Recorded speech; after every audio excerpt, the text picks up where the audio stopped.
Bienvenidos a Expertos de Sillón. Este es el podcast en el que cada episodio nos sentamos con un invitado o invitada y les preguntamos sobre sus placeres culposos, teorías totalizantes, aquellas obsesiones que les consumen la vida. Yo soy Alejandro Cardona. Y yo soy Sebastián Rojas y hoy estamos aquí con Guille Mesías. Guille, bienvenido a Expertos de Sillón. Hola, muchas gracias por invitarme. Gracias a vos. Para todas las personas que nos escuchan, Guille es publicista, pero no vamos a hablar de la publicidad. Guille, ¿de qué vamos a hablar hoy? Vamos a hablar de terror ochentero. Sí, mi gran reflexión como viendo estas películas, porque nos pusiste una listica ahí de cuáles títulos teníamos que checar para tener los referentes comunes. Mi gran reflexión era como, se siente como un momento muy único y especial y como todo lo hecho a mano, ese momento ochentero, pero no sé por dónde empezarte a preguntar. Supongo, ¿vos siempre has sido fans de las películas ochenteras? ¿Fue lo que te tocó o fue algo más como que descubriste más adelante en la vida?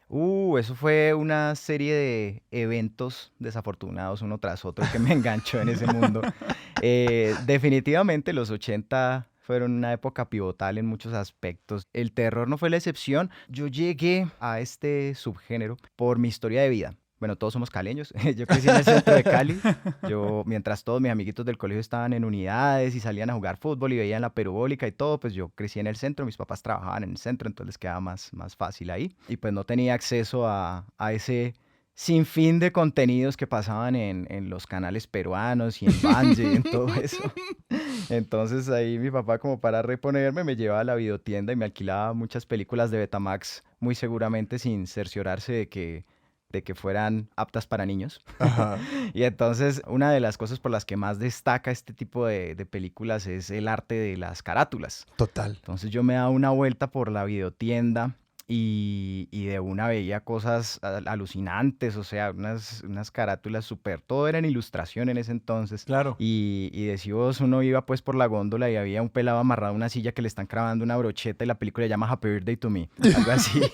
O el policía maníaco, pues, que siempre está en las sombras y no se le ve la cara deforme porque mata a los criminales, un poco de vainas así resolladas. Entonces empecé yo a alquilar estas películas y a vérmelas y todo, y eso desarrolló un gusto que cuando menos pensé ya estaba buscando el torrent de El Vengador Tóxico en Tokio o algo así. Ya, o sea, eso te envicia y cuando menos piensas ya estás pues metido en gastos. Tu curiosidad venía de las portadas, pero como que ¿en qué momento empezaste a darte cuenta que esto era un universo de películas? Porque claro, pues la primera uno la alquila pues de casualidad, ¿no?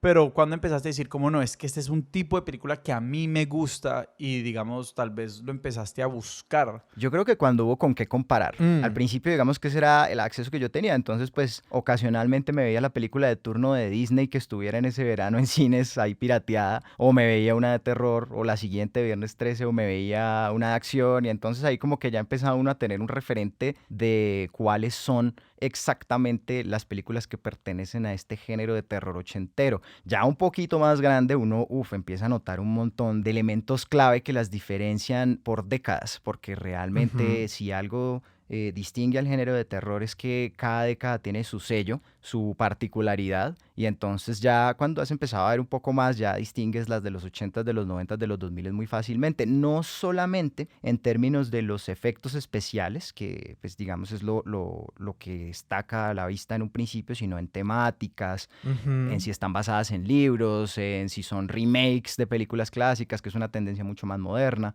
Entonces ahí ya empieza uno a diferenciar lo que se conoce como cine de terror ochentero. Hablemos un poquito de eso, porque, digamos, yo pensando en las películas que se hacen ahora, así muy abuelo de pájaro, yo identifico como, no, pues parece que desde como los 2000 hacia acá la tendencia es mucho menos hacia como monstruos propiamente y mucho más hacia como fantasmas, lo paranormal, aquello que no podemos ver, y que las películas como famosas de terror o exitosas de terror, ahora pues es como Actividad Paranormal, El Conjuro, yo qué sé, Annabelle, que es una que no tengo ni idea de qué se trata, pero que sí, que tienden que es como las cosas embrujadas, las cosas espantadas, y que comparándolo, por ejemplo, con el cine ochentero, pues uno ve, es como monstruos, sangre, cosas desgarrándose, y bueno, luego entraremos como en todo ese tema del terror corporal, que es como un hilo fascinante que tuvo como su gran momento allí. Sí, total. Una de las principales corrientes del terror ochentero, de hecho, la heredaron de los 70, y es el género slasher, el hillbilly, pues, que está persiguiendo a los adolescentes embolatados para matarlos. Eso fue una de las principales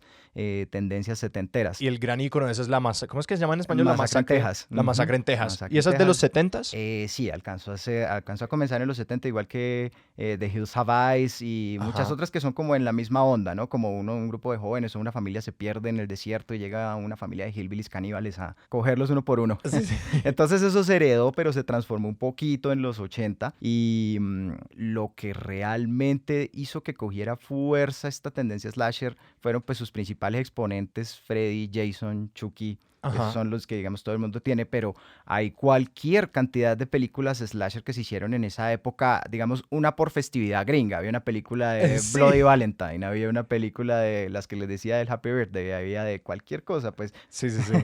Pero entonces ahí, el otro día estaba viendo Los Soprano, ¿no? Me estoy poniendo al día con esa serie. El otro Ajá. día uno de los mafiosos quería hacer una película y era, Hace la discusión era esa. Cleaver es que se llama, que hacen un slasher Sí, que es un Cleaver. mafioso que Un tiene, mafioso que revive y tiene muchos... tiene un chuzo en la mano en lugar de mano. Y entonces que cuando están buscando inversores se arma una discusión muy graciosa entre los mafiosos si pues entra dentro del género slasher o no, porque es sobrenatural, porque es un zombie de un mafioso. Entonces decía, claro, y entonces decía, pero Freddy también, o sea, Freddy lo mataron y vino del más allá a matar a los niños. Decían, sí, pero entonces no es lo mismo hablar de Freddy que hablar de Jason, pero Jason después también se vuelve sobrenatural y ahí se arma un rollazo, pues. Y entonces, claro, digamos que los 80 tenía ese tinte de incluirle el factor sobrenatural al tema. Podríamos empezar por ahí, podríamos empezar por cómo el slasher tomó forma en los 80 y se desprendió un poquito de lo que venía siendo Halloween, de lo que venía siendo Ajá. Masacre en Texas y ya empezó a tener su propia voz con Pesadilla sin fin y con Viernes 13. Que de hecho Viernes 13 tiene una particularidad bastante entretenida, spoilers ahead,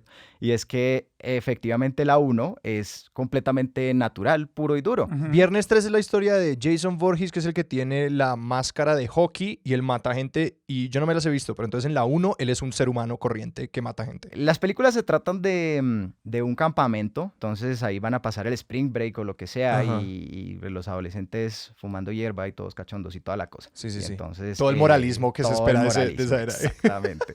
Y entonces el rollo es que había una de las que trabajaba en este campamento y ella tenía un niño como mentally challenged o algo así, Ujú. y entonces burlándose, haciéndole una saboteada o algo, lo terminaron los pelados pues del campamento dejándolo ahogar. Entonces se lleva por ahí el rumor de que el fantasma del niño viene a vengarse porque lo dejaron morir y a todo el que acampa ahí lo viene a matar en el futuro. Al final de la primera parte se descubre que era la mamá vengando al hijo muerto.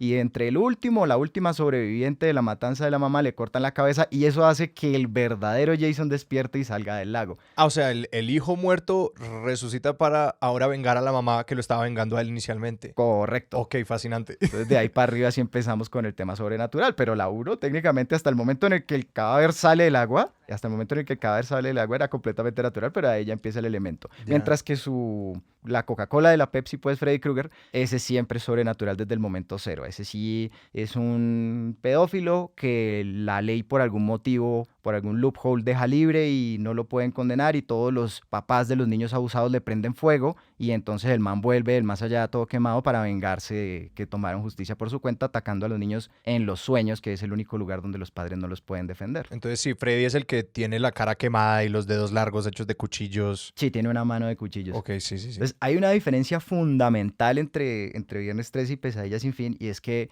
Jason volea machete y ya está. O sea, el man es muy creativo y con lo que se encuentra mata adolescentes, pero hasta ahí. Mientras que Freddy, como está en los sueños, el tipo de ataques de él son mucho más surreales. Son unas cosas Son súper loquísimos. bizarras. Si Sí, quieren, sí, si sí. quieren dañarse una noche, a mi parecer, porque yo realmente no soy una persona a quien fácilmente se le cause impresión o como que pierda el apetito rápidamente, pero este género la logra. Y si quieren como perder el apetito de manera total, vayan y vean las compilaciones de muertes de... ¿Es Viernes 13? No, es No, de A Pes- Nightmare on Elm Street. Ajá. Pesadilla sin fin. Pesadilla sin fin, ok. Porque cada una es como más grotesca que la anterior y como los galones y galones de sangre son horripilantes. Pero entonces esto es un tema de lo que es impresionante y lo que nos atemoriza es como la escala del acto. O sea, es como una parte de lo que entiendo me estás contando, Guille, es que digamos que mientras los asesinatos de Jason es como decís, bolear machete y uno puede decir como sí, hay mucha sangre o lo que sea. En el caso de Freddy Krueger hay mucha sangre, pero además de esto está este elemento sobrenatural, que es como,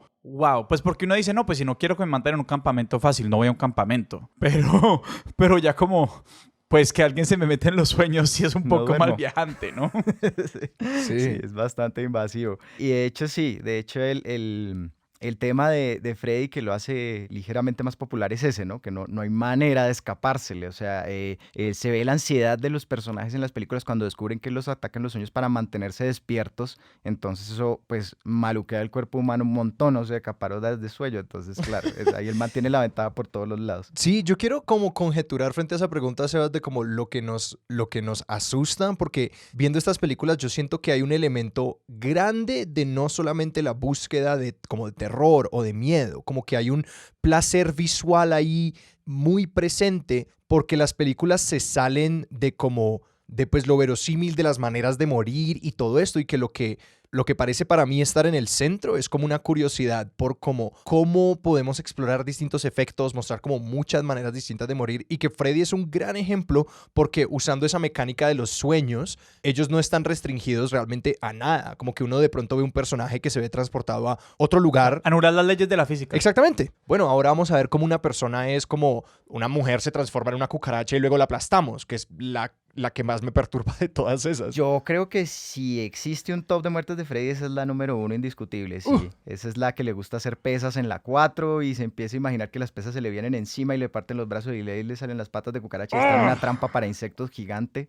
Es una cosa re surreal. A mí me pasó algo muy divertido y es que yo soy consciente de que eso es un producto de la época, ¿no? O sea, maneja un nivel de comedia negra también como medio Sí. extraño, no es así como tan parco como Jason, e intenté pues verme la película con una millennial y la pelada no le halló el gusto, o sea, era como no entiendo por qué te gusta tanto, por qué te estás riendo, por qué estás disfrutando esto, o sea, explícame. Sí. No solo por las muertes tan gráficas, sino por todo el tema de la persecución y el stalking en general que hacen los sueños Freddy, o sea, como que no le sacó el gusto en ningún momento, dijo, yo me vi el remake y pensé que era más o menos lo mismo y por eso me apunté, pero ya no me gusta ni 5. Ajá. Entonces ahí se me generó la duda si es que realmente esto es más del valor nostalgia que en realidad tenga peso como película, porque cuando uno va a ver los rankings en IMDb, pues ninguna de estas destaca, ¿no? Si vamos a ver películas de terror bien rankeadas, obviamente vamos a encontrar, no sé, The Shining o algo Ajá, así. El bebé de Rosemary. Ese tipo de películas, pero estas así más como de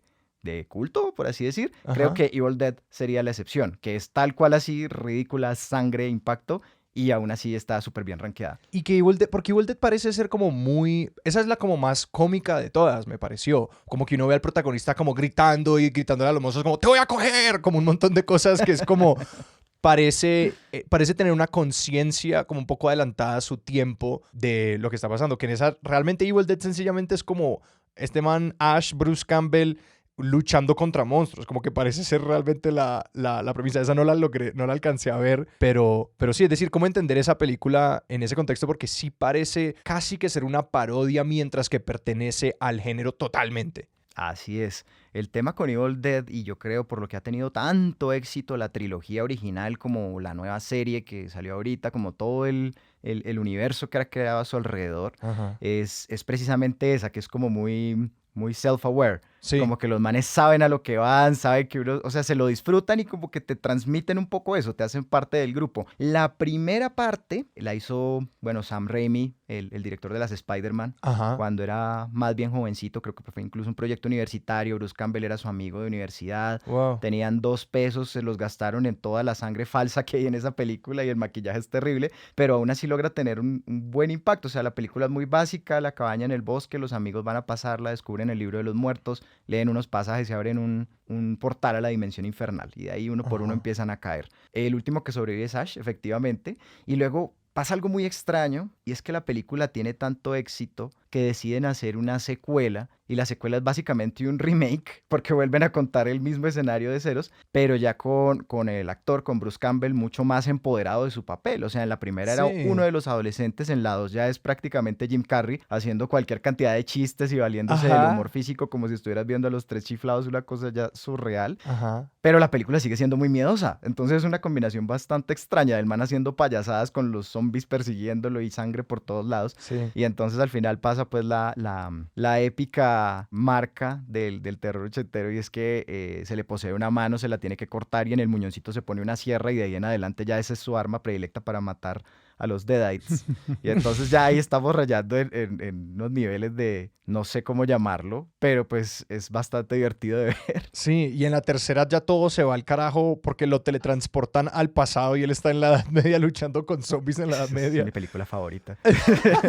Pues sí, parece ser como una película que completamente abraza ese absurdo de como que, bueno, ¿qué es lo que realmente queremos hacer aquí? Y es como queremos tener esos set pieces increíbles. Y era como, bueno, ¿y cómo le metemos más monstruos? Y por alguna razón a Sam Raimi se le ocurrió mandarlo a la Edad Media. Exactamente. Creo que era un juego de palabras, quería que se llamara Medieval Dead, pero entonces al final por derechos o algo terminó llamándose Army of Darkness. Y algo muy divertido con esa película que volvió a salir a la superficie hace poco fue cuando se terminó Game of Thrones. Ajá. En la última temporada, cuando todos los White Walkers atacan al castillo. El capítulo tan criticado, pues, porque fue tan oscuro y todo eso, la gente decía, ¿por qué no se ve en Army of Darkness y ver cómo una invasión zombie a un castillo se hace bien? Sí.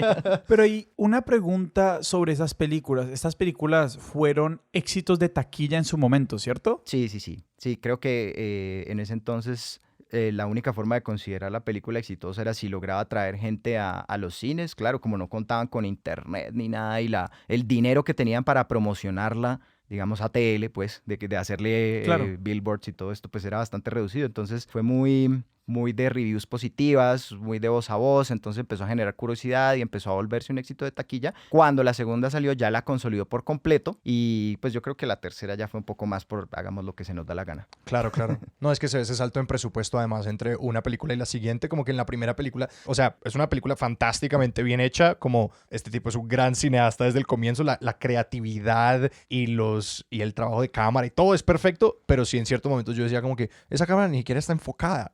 Es como que, Exacto. pues sí, porque no se puede. Sí, y cae el micrófono en más de una ocasión ¿De dentro del verdad? frame y todo, sí, no, es un desastre, pero igual es una obra de arte. Esto también para mí le da mayor relevancia a los efectos especiales que usaban estas películas, pues porque básicamente en muchos casos sí eran como logros de ejecución material, pues que la única forma de apreciarlos era yendo a cine y esto era algo pues que en su momento, pues mi primera pregunta es, hablemos un poquito de los efectos, ¿cómo se veían los efectos especiales? Creo que hoy en día acostumbrados, al menos como millennial, todo hay que decirlo, a ver cosas en como CGI, pues estoy acostumbrado a otro tipo de efecto especial. Entonces hablemos un poquito de cómo se veían estos efectos y si esto fue una innovación ochentera o si esto ya se hacía antes. Yo creo que el principal precursor del terror práctico, obviamente es Tiburón. Tiburón también data de los 70, pero pues el tema de usar la marioneta, la sangre ficticia para los mordiscos y todo, y que se viera tan real, fue un impacto bastante grande en la gente. Y de ahí para arriba, pues fue algo que se pulió bastante. Ellos en los 80 se basaban en dos tipos de prácticas, o incluso desde antes, pues desde muchísimo antes, de hecho, desde la época de King Kong, se basaban en el tema del stop motion para hacer este tipo de monstruos que iban avanzando cuadro por cuadro, que ahorita se ve altamente inverosímil y uno dice, pues no me engancha. Pero pues cuando uno le aplica el factor nostalgia, pues obviamente ver esos muñecos moviéndose cuadro por cuadro, uno de una lo ataba con miedo. Así no fuera algo de terror. Y creo que viéndolo de una manera como actual, se ven muy perturbadores. Como que un muñeco feo moviéndose en stop motion es sumamente perturbador y que puede que yo no lo crea real, pero igual esa vaina me molesta. Totalmente. Intenta verte ahorita, no sé, los viajes de Sinbad o Jason y los Argonautas o algo así. Ver esos esqueletos moviéndose cuadro por cuadro es súper creepy. Entonces, todavía se apoyaban bastante en esa técnica, por un lado. Y por el otro, pues el arte de las marionetas grandes y de los efectos prácticos, ¿no? De esconderle a uno bolsitas de sangre para que en el momento en el que te llegue el cuchillazo o algo se dispare el chorro. Creo que era algo que lo hacía mucho más tangible. Una vez en los 90 se empezó a masificar el uso de la animación por computadora, pues se perdió esa percepción de que lo puedes tocar, de que te vas a salpicar, tal, ya se sentía algo como muy ajeno, muy ficticio. Y que además eso, por las maneras como se graba, se reduce mucho la interacción entre los sujetos humanos y aquello con lo que están luchando o cosa parecida, y que digamos si uno ve como con detenimiento, yo qué sé, estoy pensando en el clip de Harry Potter en el que él toca el hipogrifo, uno realmente como que no hay una interacción entre como la mano y la pluma y todo esto, y en esas películas realmente todo era interacción. De hecho, viendo Evil Dead muy por encima era como casi que es un chiste interno el número de veces que les aplica sangre en la cara a este tipo, que es como que toma tu sangre en la cara y toma tu sangre en la cara, y que pues de esa interacción por un lado, claro, la marioneta y todo esto puede que le quite un grado de, entre comillas, verosimilitud, pero ver ese efecto que tiene esa criatura sobre la persona realmente es muy valioso. Total, unas por otras. Yo creo que nunca lo había visto de esa forma, pero realmente para uno como actor debe ser mucho más fácil meterse en su papel delante de una estructura de 3 metros que representa al monstruo contra el que está a punto de comerte, que hacerlo con un polígono verde. Sí. O sea, Sí. con una luz roja, mira aquí, así como que no. Si uno se quiere desencintar, no es sino ver detrás de cámara de los Avengers o algo así. O sea, puede ser lo otro, ¿no? También se le puede abonar a los actores estar dentro de su papel enfrente de alguien en esos trajes que capturan motion y todo eso, como que realmente son muy duros, pero en ese entonces creo que sí ayudaba mucho. Y que realmente, pues yo lo estaba mirando y era como, pues ese cambio a los computadores realmente cambió la manera como somos capaces de ver estas cosas. Es curioso porque uno puede decir, bueno, en los 80 veíamos esto y yo realmente no sé, no creo que la gente viera eso y dijera como que, wow, se ve real. Porque creo que incluso entonces ellos sabían cómo se ven las cosas en el mundo y viendo un muñeco en stop motion es como, no, esto se ve súper diferente a cómo se ven las criaturas en el mundo que me rodea. De la misma manera que hoy en día nosotros podemos ver, así sean muy buenos gráficos de computador, uno dice, pues eso no es real. Como que uno sabe que esa cosa no es real, pero que hay una tolerancia muy bajita por esos efectos, por esa otra escuela de efectos, que es una forma de no realidad muy diferente, pero que digamos, entrando en esta onda, sí toma como un poquito de tiempo yo decir como que, bueno, voy a comprarlo, voy a creérmelo, voy a dejar que esta cosa me haga a mí imaginar que eso fuera cierto. Totalmente. Pero yo creo que si de efectos prácticos se trata muy sobre el stop motion, más entrando como en el reino del maquillaje, Sí. de las marionetas y todo, sí, el maestro Cronenberg sería el principal exponente de este género. Que esa es La Mosca. Ese es el de la mosca. ¿Y Cronenberg dirigió también The Thing? No, ese es Carpenter. Aunque también tiene el tema del... Es que yo veo estos monstruos horripilantes que son como, no son un monstruo concreto, sino que son estas cosas llenas de carne y de partes y como que es la cabeza de un perro y luego una masa ahí de carnuda, que es como lo de The Thing y todo eso. Y yo digo, es como Cronenberg. Yo siempre que los veo se los Sí, acredito. es que ahí están cerquita el uno del otro, es Ajá. verdad. Pero no, Carpenter es un poco más enfocado al tema de, irónicamente, del terror psicológico. O sea, está el monstruo, que Sí. es tal como lo acabas de describir, tal cual, una amalgama de cabezas, de perros y de cosas, pero realmente el tema de fondo de la cosa es que puede tomar forma humana. Y no sabemos No quién sabemos es. cuál es. El Ajá. verdadero terror es que somos 10 encerrados en una cabaña en medio de la nieve y uno de nosotros es el extraterrestre, pero no tenemos cómo saberlo. Ujú. Entonces, claro, se apoya mucho en ese impacto físico de cuando el monstruo se revela, pero en realidad el fuerte de la película es esa ansiedad, ese encierro, ese tema. De hecho, él tiene una película muy famosa que no raya para nada en la ciencia ficción, que se llama el Distrito 13, que se trata de un poco de chirretes en Los Ángeles que la cogen contra una estación de policía que está a punto de cerrar. Entonces, en la estación solo está el sheriff de turno, un par de secretarias, unos presos que estaban de tránsito, y les toca atrincherarse en contra del ataque de un montón de pandilleros vengativos. Ajá. El juego es el mismo, o sea, son un grupo de gente que no sabe cómo va a aguantar contra ese ataque que viene de afuera, si alguno de ellos lo va a traicionar y todo, como que los mismos pandilleros pasan a un segundo plano y es eso. The Thing es escalar eso un poquito más, Ajá. basándose obviamente en la película clásica que se basa a su vez en un cuento corto, pero pues el rollo siempre va por ahí, que los estás echando algo que no saben qué es o si es uno de ellos. Y entonces devolvámonos y hablemos de Cronenberg. Yo creo que la primera vez que yo escuché de Cronenberg de manera consciente, de hecho, fue viendo Rick and Morty. Que en Sí, Rick and el Morty, capítulo de Cronenberg. el capítulo de Sí, sí, Cronenberg, sí. que como que todo el mundo se vuelve monstruos de Cronenberg. Pues sí, háblanos de él. ¿Quién es este tipo? ¿Por qué su influencia es tan importante cuando él era pues parte de esta corriente como el terror físico y del gore y esos efectos especiales? Cronenberg se sale un poco del tema convencional ochentero de lo que hablábamos ahora del slasher y esto y se enfoca un montón en lo que se conoce como el terror corporal o el body horror, que consiste en mutilar el cuerpo humano como lo conocemos o la amenaza de que se mutile. O sea, no es tan sencillo como un Jason que prácticamente te garantiza una muerte rápida, sino Ajá. todo lo contrario, es como vivir Claro. con este karma. hay una película clásica del boom de la ciencia ficción cincuentera que se llama La Mosca, que se trata de un científico que se inventa una teletransportación. Por un error, una mosquita se le mete en uno de la entrada del aparato y en la salida sale media mosca y medio señor. Sale una mosca común y corriente con cabeza de persona y un hombre con cabeza y tenaza de mosca. Ajá. Efectos cincuenteros, ¿no? O sea, una cosa... Sí, sí, sí. Pero sí, sí. entonces Cronenberg vio eso y dijo, acá puedo hacer un montón más con esto, y hace esa belleza de película ochentera con Jeff Goldblum en la que la premisa es básicamente la misma, Sí. pero la degradación de humano animal es sacada de Franz Kafka. O sea, el man Sí, empieza a sí. desbaratarse por completo. Claro que para dar como ese arco para... Pueden encontrar esto en YouTube y solamente verse los clips o verse la película. Sí, literalmente verse la secuencia de transformación. Sí. Compilada en YouTube, pero puede ser también muy molesto, entonces para solamente describirlo, es como, él al comienzo le salen como un par de pelitos y se siente muy fuerte y lentamente se le empiezan a caer las uñas, luego la piel se le empieza como a brotar toda y luego se va volviendo como una coraza, los dedos se le empiezan a fusionar y continúa hasta que él acaba convertido como en una mosca de tamaño humanoide. Total, la premisa de Cronenberg es que quería que fuera algo, o sea, quería lograr un impacto visual que fuera algo nunca antes visto. Sí. O sea, el man no optó por convertirlo como en una literal mosca gigante como en la versión original, sino que quería que fuera algo, o sea, algo completamente no natural. Claro, y que realmente sale la pregunta, bueno, ¿qué pasaría si el ADN de un humano con el de una mosca se fusionaran? Va a ser una abominación. Una abominación, exacto. Y se esforzaron porque el monstruo del final, que sale el último minuto como mucho, fuera completamente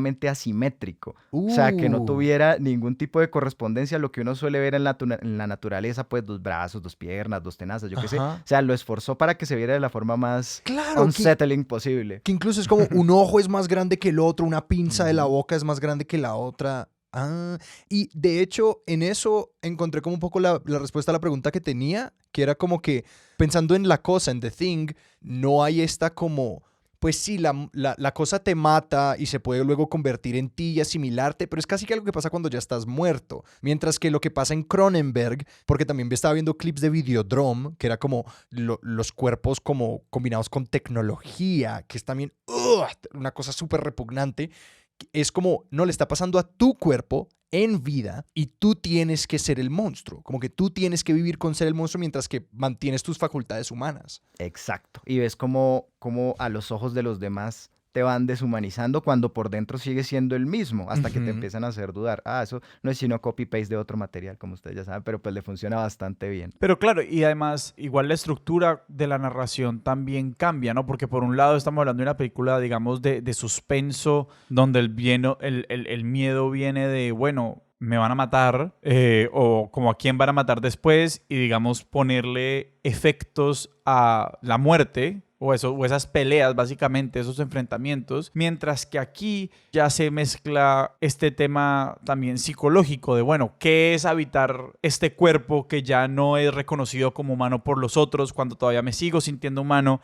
Y a eso sumarle, para el efecto también del terror, la transformación, ¿no? Y lo que podemos hacer con el elemento digamos, de alteridad sensorial, corporal, de bueno, ¿qué pasa si me empiezan a salir alas? ¿Qué pasa si? Y pues que en este caso, pues cierra con este monstruo que igual no se ve, es exacto, no es la suma de una mosca y un ser humano, o sea, es una cosa totalmente distinta. Sí, total, y algo que Cronenberg hace muy bien es eso, como heredarte ese miedo, como esa desazón hasta después de que se acaba la película. Es que ahora hablando de eso me produce escozor, o sea, es que solamente describirlo, yo podría hablar de como El Exorcista o cualquier cosa como normal, pero esto me remite a ese lugar de pensar en cómo se sentiría o qué pasaría con el cuerpo de uno allí y es tan molesto. Sí, así es. O sea, eso es algo completamente natural. Digamos que nosotros tenemos esa repulsión hacia ciertas sustancias, hacia ciertos olores, porque nuestro organismo nos está advirtiendo que hay bacterias que nos podemos infectar, que guacala. Entonces esa sensación de ese estremecimiento es algo completamente natural de nuestro miedo a irnos a contagiar de algo. Entonces ahí ya es como, ya es too late. O sea, ya lo tienes adentro, ya está en tu sistema, tienes que ir con eso, no te va a matar, pero va a cambiarte por completo tu humanidad. Y Videodrome es exactamente la misma premisa, pero con tecnología. Claro. Tecnología ochentera, VHS. Sí. Y también es bastante molesta a la vista y es espectacular esa película. Yo te quería preguntar por esas fuentes que mencionaste ahorita, por ejemplo, como la manera en que The Fly es un eco grandísimo de Kafka. es muy interesante pensar en de dónde salen estas historias, porque mencionabas como de que hay estos remakes y hay estas historias como de lo paranormal o de esto y de lo otro, y de que pues lo que nos produce terror en la humanidad viene siendo más o menos lo mismo. Es pues esta vulnerabilidad a todo, ¿no? La vulnerabilidad a que alguien venga de afuera y nos intente hacer daño, a que nos infecten, a, en últimas, la muerte o como el dolor, la enfermedad, todas estas cosas. ¿De dónde vienen como esas historias que se van realizando en los 80s? Y también quiero preguntar como más generalmente por el terror, como de dónde se reciclan, qué tantas historias nuevas hay, qué tantos como riffs en temas hay, que siento que hay mucho ahí. Sí, hay una regla de oro. Los verdaderos conocedores de este tema me perdonarán, pero pues voy a dar mi visión al respecto. Hay una regla de oro en esto y en todo, y es que uno no puede lanzarse con una idea nueva, original, esperando tener éxito de entrada. Uno tiene que asegurar lo que decías, la taquilla desde el principio. Entonces, si uno se basa en un bestseller, si uno obtiene los derechos de un libro, si uno obtiene los derechos de una película que fue famosa en su momento para hacer un remake, o sea, como que garantiza las entradas, y eso pasa mucho en el terror. Un gran exponente de los 80 también es todas las adaptaciones que se hicieron de Stephen King. Irónicamente, él dirige, si no estoy mal, una sola película, que es la de los carros estos que cobran vida, los camiones, Ajá. pero escribió todas las películas ochenteras que ustedes encuentran en cualquier top de películas de terror, empezando por The Shining, que es la que siempre encabeza estos tops. Ajá.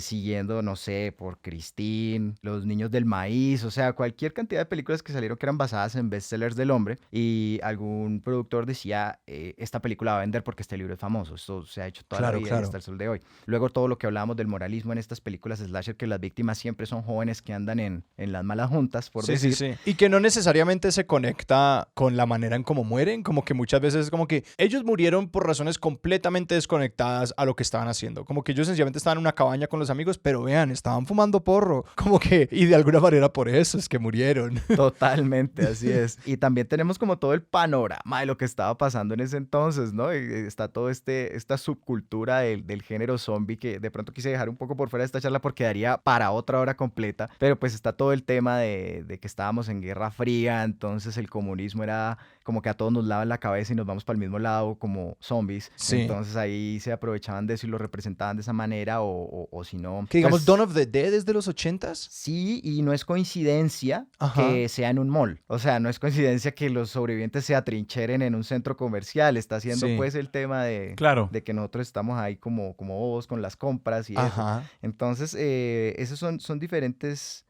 fuentes de inspiración. Luego también está como todo ese terror cósmico, como todo ese, lo que decías, qué nos va a venir a atacar y de dónde. Ajá. Pero que también viene de una nueva conciencia del espacio, pues, o sea, digamos, también responde un poco al momento histórico, ¿no? Yo creo que, yo no sé cuándo es esa foto famosa que se toma, pues, desde el espacio exterior, pues, que es la foto de la Tierra, pero obviamente ya al menos... Como sí, en los 70s y 80s sí existía esta conciencia de como, bueno, hay un espacio exterior y qué pasa, o sea, con qué nos podemos encontrar desde allá. Viene como todo un nuevo espacio de extrañeza, sin obviamente haber agotado como toda la extrañeza o todas las fuentes de miedo de la Tierra. Pues, sí, total, o sea, como si no hubiera suficiente para estar aquí asustado adentro, tenía que buscar afuera. Aunque ya había, digamos, quemado, por así decir, toda la etapa o la fiebre de la fascinación con el espacio y con posibles mundos y culturas afuera, pero bueno, ustedes ya hicieron un programa completo de sci-fi, entonces...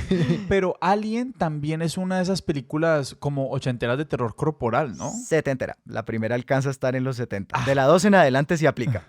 Ajá. Pero la primera ok. que fue bastante rompedora alcanza a estar en 78, 79, no lo sé, pero sí es 70s, seguro. Pero sí, total. A lo que le apostó Ridley Scott en su momento fue a la violación pura y dura.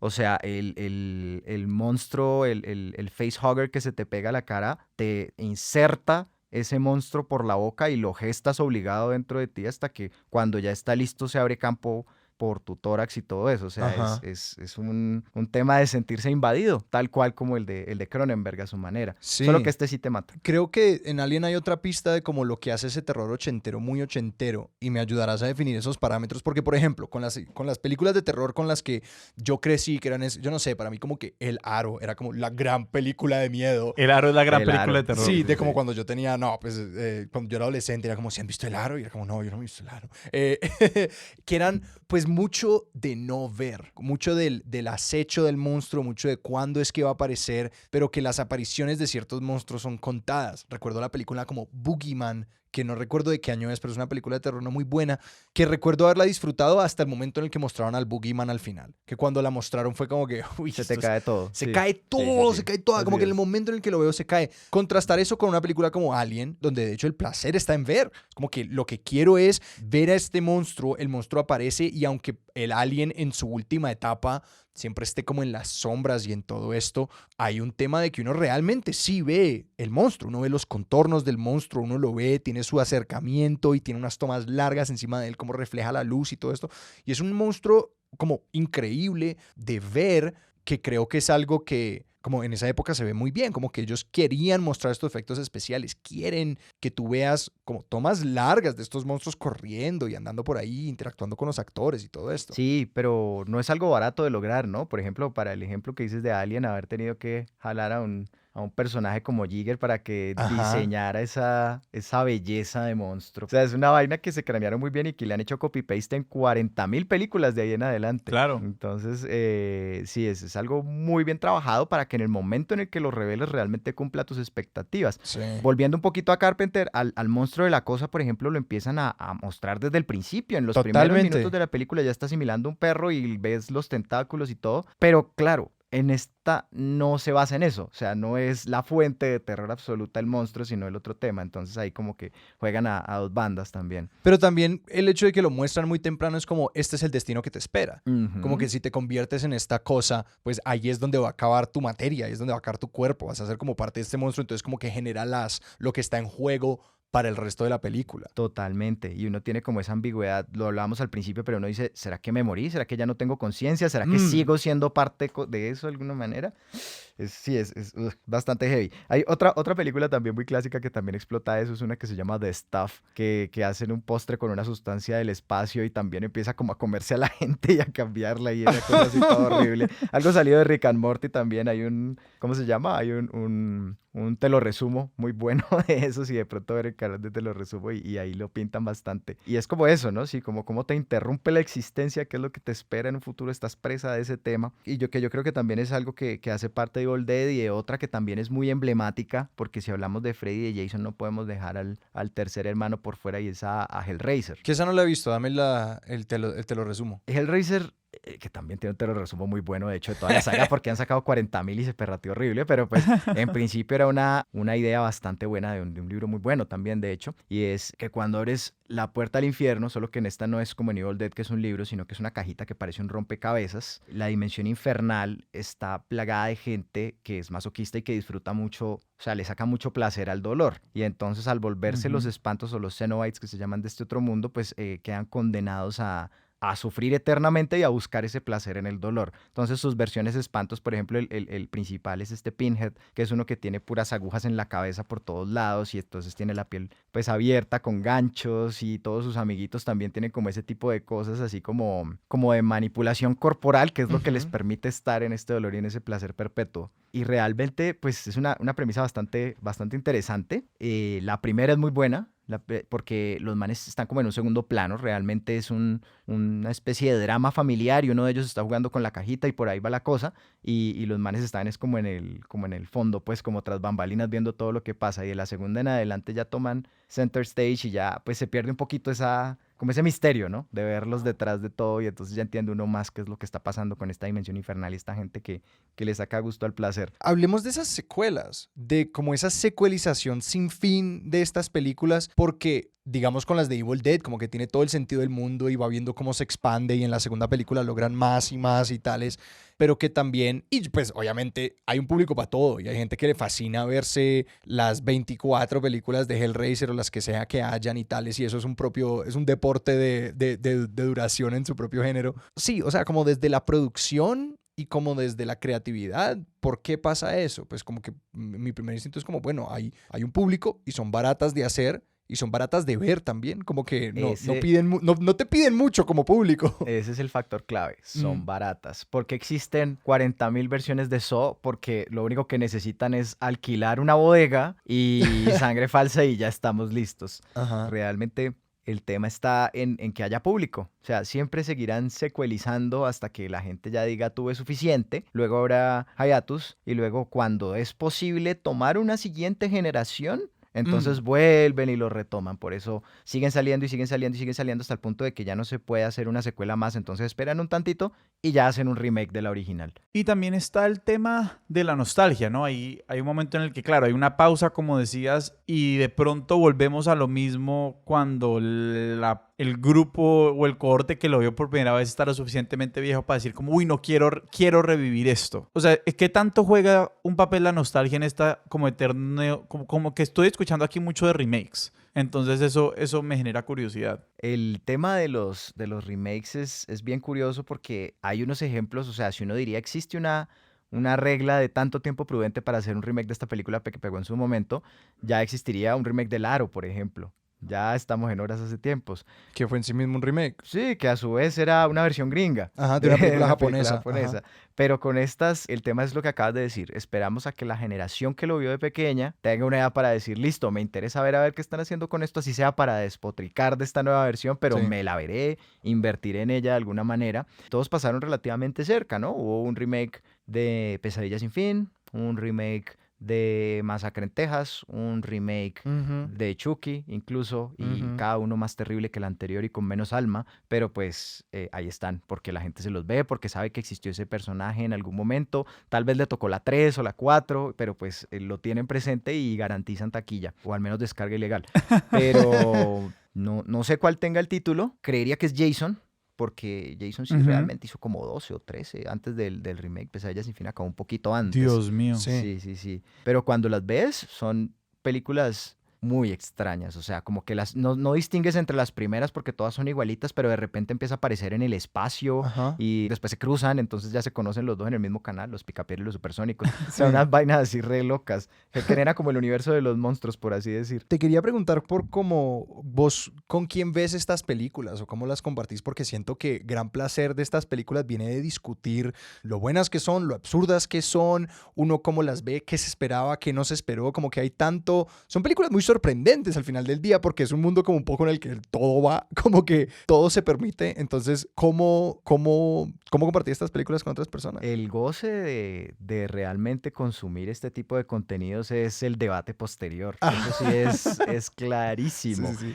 Yo tengo un grupo de amigos con los que en su momento, cuando ya empezamos pues a tener una edad en la que legalmente podíamos alquilar estas películas, entonces ya lo empezamos a debatir, o sea, ya si te dejaron quedarte la noche anterior viendo Premier Caracol y te lograste ver Chucky 3 sin que te apagaran el televisor, tus papás al otro día llegábamos y lo hablábamos en el colegio, entonces esos amigos van quedando y uno hablando con ellos de las nuevas versiones y de todo. Uno evoluciona también, ¿no? Entonces ya la conversación cambia, ya estamos hablando de terror coreano, cosas así por el estilo, pero uno nunca abandona como ese factor nostalgia, como ese amor por esas películas. Entonces, por ejemplo, salió esta serie de Evil Dead nueva, ¿no? No sé quién diantres es el público objetivo de esa serie. O sea, claramente es los que no la vimos en su momento, porque yo no me imagino a alguien de ceros llegando a verse esa serie ahorita sin ningún conocimiento ni amor previo y disfrutándola. Claro. Porque realmente es demasiado absurda para uno consumirla como material nuevo y decir, ve, qué buena. Y yo quiero indagar un poco sobre cómo hay para cierto público una intolerabilidad de estas películas, que es como, porfa, apáguenla. Que es como, y siento que sí, o sea, estas películas no son para todo el mundo, porque además esa emoción, pues en general las películas de terror no son para todo el mundo, como esa emoción de, primero el terror, o sencillamente hay para quienes el límite está en todo lo que es gore, pues como que es como, tiene sangre, tiene estos momentos de fisicalidad perturbadora y todo esto que eso los apaga, pero también me pregunto por como el contenido temático, que digamos, estas películas son en su naturaleza transgresoras, ¿no? Y lo que vamos a ver es como violencia y terror y realmente como transgresión de todas las cosas que en nuestro día a día jamás querríamos ver. Y que siento que también en eso hay parte de lo que nos apela de ellas, que nos permite ver cosas que en otros contextos nos parecería horripilante, pero que viéndolo como esta distancia segura que es la ficción, podemos como liberar un poco el terror que tenemos que pase, pero también como el morbo que sentimos de pensar, uy, ¿cómo sería realmente si estas cosas nos pasaran? Y me pregunto si hay como una transformación cultural en las cosas que nos permitimos o que quisiéramos ver ejecutadas, pues con esta conciencia mayor que hay hoy en día de que pues la violencia es parte de la vida de muchas personas y que de que pues hay abusos y hay pues hay tantas cosas que de alguna manera no nos podemos desconectar hoy en día de la misma manera. Yo creo que ahí estás como señalando este cambio en nuestras normas y en lo que aceptamos, y es que muchas de estas cosas antes se podían hacer y se podían representar con absoluta impunidad y sin digamos, plantear una reflexión frente al contexto que en muchos casos como producciones de estas violencias. O sea, que esto no es como que suspendamos el juicio porque esto es ficción, es como no, esto es la vida de mucha gente, así esté estilizado por, no sé, efectos prácticos. No sé, como que la metáfora, como antes nos montábamos mucho en el tren de que esto era una metáfora sí. Y hoy en día es como que no, pues la metáfora es bastante delgada. La diferencia entre la realidad y la ficción es muy corta para muchas personas. Total, yo creo que de acuerdo a la generación, el catch, siguiendo tu línea, una película tipo El Aro, tipo Actividad Paranormal, que no requiere salir de tu entorno ni siquiera de la casa, o sea, él ya está llegando a tu casa, tienes un televisor, tienes una cámara, entonces ya es algo que es mucho más fácil de relacionar, o sea, ni siquiera necesitas pensar en irte de vacaciones o ir a acampar como en los otros casos. Entonces te lo acercan bastante. Y yo creo también que una forma de ver bastante divertida cómo ha evolucionado el terror por generaciones son las películas de Scary Movie. No es sino ¿Cuántas que son? veas en ¿3? qué se basa cada una. No, como 50,000 también. Ah, ¿en serio? Ya como en la 8.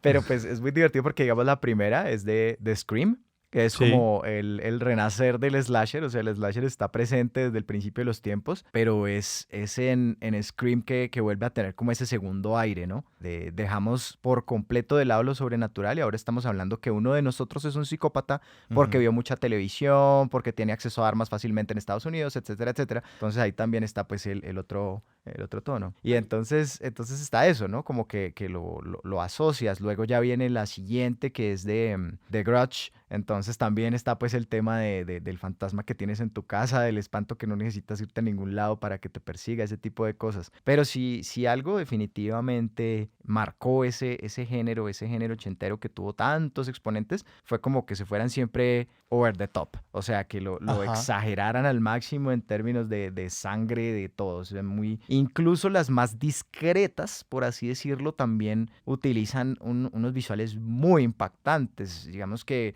nuevamente me refiero a The Shining. Hay una anécdota también muy divertida de esa y es que Stephen King la ve y dice, o sea, sí, es mi libro representado, es lo que yo hice, pero Kubrick se dedicó como al estilo, como que es como tener un Cadillac espectacular último modelo sin motor debajo del capó, como que toda el alma de lo que yo quería no está representado en esta película. Oh, wow. Sí, que The Shining, el libro original, tiene un poco que ver con el poder como, no sé si es como premonitorio, pero es el que tiene creo que es uno de los cocineros, es un hombre mayor negro al que conoce el niño. Como el que cuida el hotel en invierno y él se habla por el niño con telepatía porque comparten como esa habilidad. Y es una historia que no aparece como en absoluto en la película. Claro, y entonces cuando uno ya empieza a conocer el material original se da cuenta que es gracias a esa habilidad extrasensorial del niño que él puede ver esos fantasmas y esas cosas, porque él está como conectado con ese mundo tipo el sexto sentido.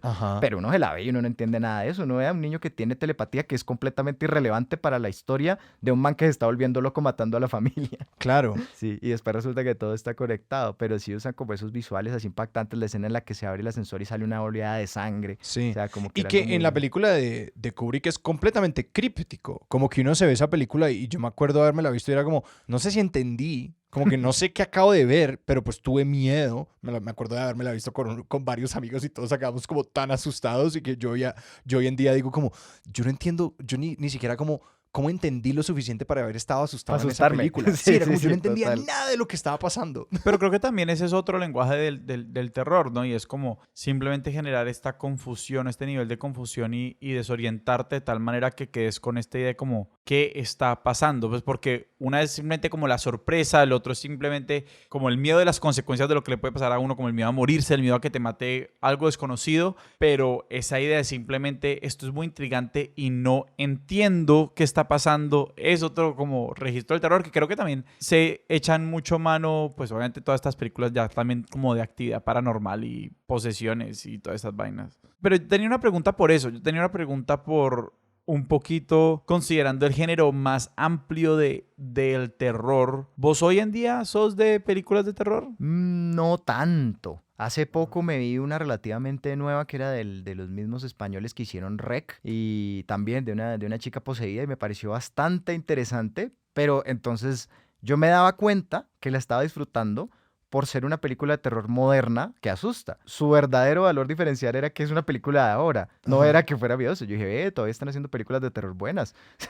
Pero realmente cuando uno ve lo que se está haciendo ahorita, pues en mi caso particular ya no conecto tanto. Creo que tal vez la generación de ahora sí lo conecte más, pero yo no lo logro. O sea, yo incluso ahora le apuesta mucho al gore también, entonces ahora es mucho de encierro, como de porno, pues de trampas y de sangre y ese tipo de ¿Como cosas. Hostel o este tipo de cosas? Exacto, Ajá. tipo Hostal, tipo eso. Y como que no logro como conectar mucho con ese género. Pero siempre un lugar bastante interesante para explorar son las películas extranjeras. Hay películas extranjeras de terror modernas muy buenas. ¿Cuál es? Let the Right One In, por ejemplo, tiene un remake estadounidense también, no Sí. confundir con el vecino vampiro. También mencionaste el cine de terror coreano, ¿no? Como una nueva frontera, como que es lo que lo hace especial. Sí, aunque claro que terror como tal, pues no es lo que yo más veo en cine coreano, pero hay una del mismo man The Parasite. de Parasite que se llama The Host, es increíble, Sí.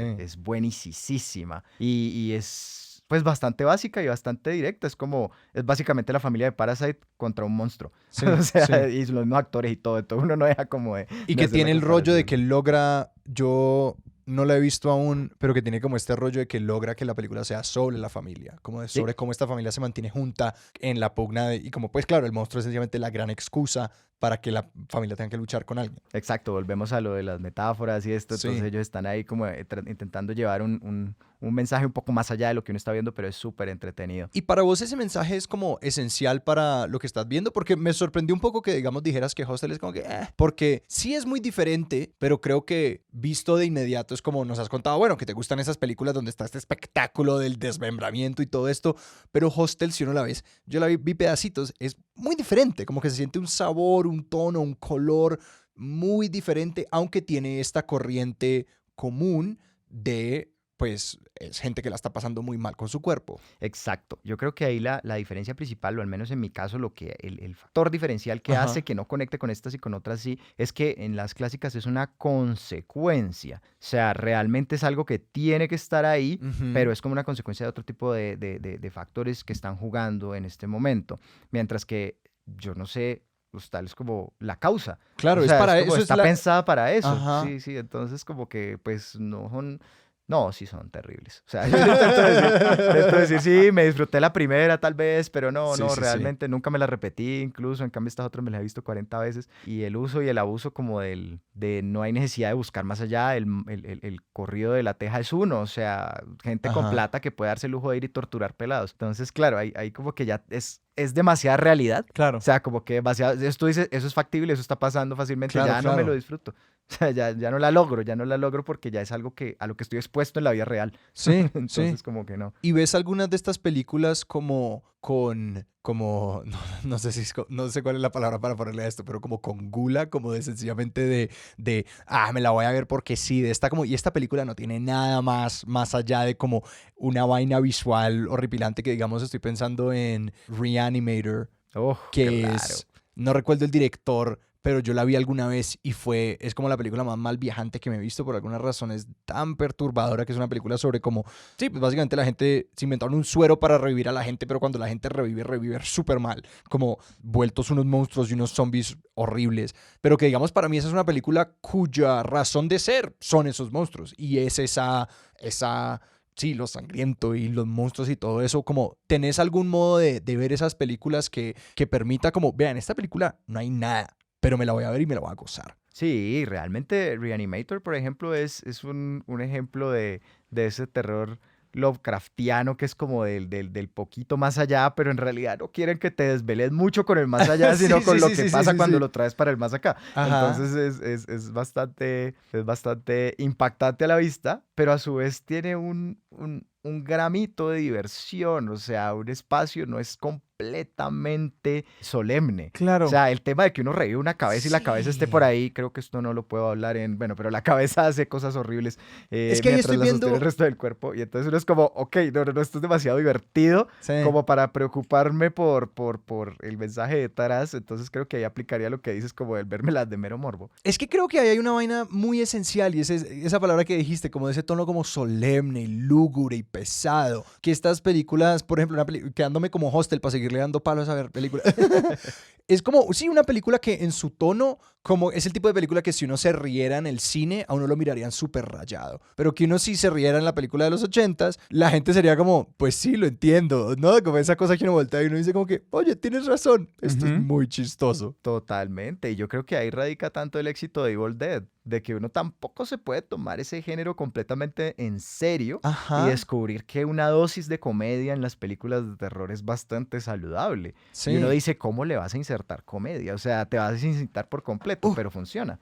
Y creo que una gran película moderna que pues, muestra un poquito ese paralelo es Get Out, que yo me acuerdo cuando yo estaba en cines, que yo la vi además en Estados Unidos, que pues está como todo el contexto racial allá vivido y sentido. Recuerdo como un momento en la película en la que la chica mala, el personaje de Allison Williams, ella está buscando como quién va a ser su siguiente presa y ella está escribiendo como buscando atletas prospectos de la NCAA, como la liga de atletas Sí. universitarios, y el teatro se murió de la risa colectivamente. Claro. Pero claro que cuando uno es como, sí, pues esto tiene su lógica, pero es la misma lógica de la comedia. Como si tomamos esta consigna y la llevamos a su conclusión, pues eso es lo mismo que hace como una premisa de comedia. Sí, una cosa que Jordan Peele ha logrado muy bien con sus películas, con esa y con Us, es lograr ese equilibrio perfecto. O sea, como que hay comentario social, pero estás viendo una película de terror en la que hay body snatchers, Sí. pero a su vez hay espacio para que uno se pueda reír de lo que está pasando. E incluso en las trivias de esa misma película, dice que él cambió varias escenas en las que, yo pensé acabarlo como en una nota un poco más triste, pero me pareció muy divertido hacer esto y calza perfecto con lo que fue la película como un todo. Y yo creo que sí, funciona. Freddy es muy chistoso, uno se ve Pesadillas sin fin y es muerto de la risa todo el tiempo de las ocurrencias del man y es el man masacrando jóvenes, pero lo hace de una manera tan surreal y tan creativa y unos visuales tan... Sí, está el de la cucaracha, efectivamente, pero también hay muchos otros que son bastante atrapantes y realmente en la primera parte uno nota la diferencia abismal porque en la primera él mantenía en las sombras, hablaba muy poco, era como esta amenaza que estaba por ahí que no sabías muy bien qué era y te la muestran al final, y de la segunda en adelante se vuelve la máscara, o sea, está en primer plano todo el tiempo, haciendo sus chistes, hablando, haciendo sus maldades creativas. Otro tipo de películas que también están en los 80s y también tienen este equilibrio son esas como que viene algo del espacio, como los payasos asesinos, por decir, o hay payasos asesinos del espacio que atacan, lo convierten a uno en algodón de azúcar, una cosa así. Pero de nuevo, eso es lógica de comedia. Tal Eso, cual. como cómo te mataría un payaso, te convierte en algodón de azúcar. Eso es lógica de comedia. De comedia con toda, desde un capítulo de Rick and Morty. Y funciona para una película de terror perfectamente. Sí, que es la lógica de los sueños. Que es como en la lógica de los sueños, si uno abre la puerta y hay un tipo con corbata, luego uno abre la puerta y hay un tipo con 2 corbatas. Como que es ese tipo de lógica que aplica muy bien en el terror y también aplica muy bien en la comedia. Y ese es el tema con el terror. Se puede prender de la fantasía, se puede prender de la ciencia ficción o puede ser sencillamente terror psicológico y aún así vas a tener muchísimo de dónde explorar.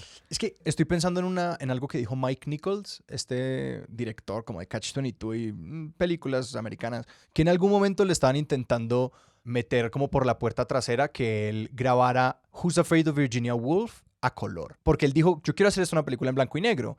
Y el estudio era como, bueno, grabémosla a color y luego si quieres la puedes poner a blanco y negro. Y el tipo decía, no, si yo hago eso la van a dejar a color, no me van a dejar, o sea, yo la voy a grabar en blanco y negro. Y para él era vital grabarla en blanco y negro porque él decía, las películas en blanco y negro señalaban algo muy importante y era que esto no es la vida, esto es algo sobre la vida. Como que esta película es una metáfora, como lo son todas las películas, y que siento que pensando en esa gran diferencia de como de por qué Hostel no cabe en este género como del slasher divertido, y es porque como que intentan tanto ser la realidad, como que intentan ser tan reales que ya se vuelven, es como banales, se vuelven como mundanas y como desagradables en la manera que como que no logran decir nada sobre el mundo porque están tan como paradas en él que no toman esa distancia necesaria para luego como poder empezar a decir algo, como de convertirse en metáfora. Si alguien sobrevive, lo que se conoce como la Final Girl Ajá. en la jerga de esas películas de terror ochenteras, la sientes como un logro, como logró sobrevivir a una amenaza sobrenatural de alguna forma, algo a lo que Sí. no vamos a estar expuestos. Alguien sobrevive en Hostal, fue un sobreviviente,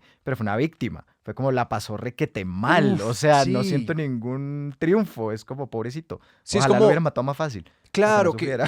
que la sensación al final de los sobrevivientes de las películas ochenteras es un poco eso, que uno es como que, bravo, lo lograste, como que lograste salir de este gran rompecabezas, pues, pero en las otras es como, ahora tú vas a vivir con esto por el resto de tu vida. Qué Exacto, como que uno sale triste con ellos del lugar. Y en cambio tú ves a Ash cada que se refieren a él de su aventura con los muertos que le mataron a la novia y los amigos en la película anterior. Él es como haciendo chistes al respecto, como no, pues si quieren me echas sal en la herida de una vez, o sea, como así. Ajá. Entonces ese es el tema, claro, uno tiene que saber cómo trata como el posible prospecto de lo que viene después para el personaje también. Sí, no, claro que en la cara de tanta violencia uno necesita como alejarlo bastante de la verosimilitud porque ese nivel de violencia realista nos remite a esos lugares de, no, pues esto pasa, la tortura es algo real. Se convierte en un drama. Claro. Exacto. Entonces es un drama humano, es una cosa que nos pasa, no podemos contemplarlo como algo distinto y cuando entonces lo que está en juego es lo humano, pues ya tenemos una relación distinta con lo que nos están mostrando, ¿no? Ahí Ujú. está el catch. Tú ves a la sobreviviente de Freddy en la primera y en la 3 ya está armando un grupo de Dream Warriors, por decir, de enseñándoles cómo defenderse de Freddy con Sí, sus mismas reglas sí. y todo. Y tú ves al sobreviviente de, no sé, de I Spit on Your Grave o de Hostal o de cualquiera de esas. Y es como esta persona se va de terapia por el resto de sus días. Totalmente. Claro, el trauma es una cosa impresionante. Ujú. Guille, si alguien quiere empezar a apreciar como también la dimensión casi que estética, artística del terror corporal y del terror ochentero, ¿a dónde los apuntamos? Obviamente hemos dicho, pues hemos mencionado muchos ejemplos, pero ¿cuál es como la trilogía que hay que verse? Y también te pediría películas de terror más actuales que vos decís de pronto recogen esa tradición o hacen cosas que te parecen interesantes. Uf. Yo quiero meter la mano con una.